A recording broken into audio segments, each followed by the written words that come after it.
The war began with boys barely old enough to shave, their drumbeats guiding men twice their age toward destiny. Each tap echoed hope, terror, and the promise of glory. Before a single shot was fired, these young faces set the tempo of America's greatest trial.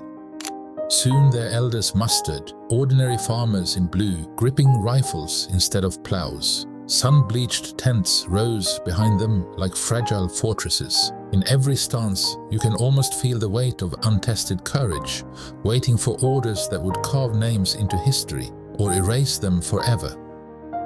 Between battles, soldiers fashioned homes from canvas and hope. Letters were read, coffee boiled on smoky fires, jokes traded to dull the roar of distant cannons. It was a fragile calm. One crack of artillery could yank them back into chaos without warning.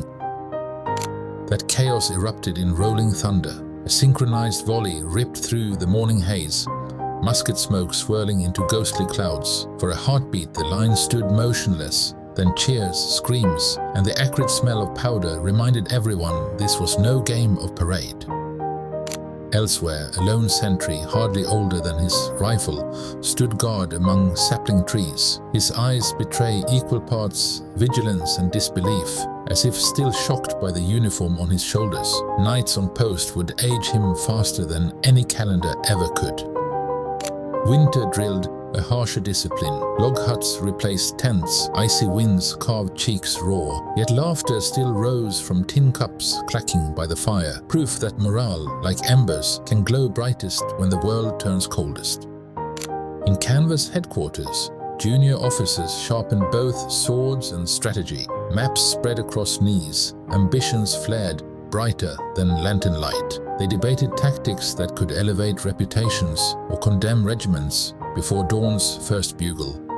From the shadows emerged Ulysses S. Grant, quiet, pipe-clenched, inexorable. His steady gaze foretold relentless campaigns that would bleed the Confederacy dry. Under this humble tent, a future president planned the grinding advance that finally ended the war.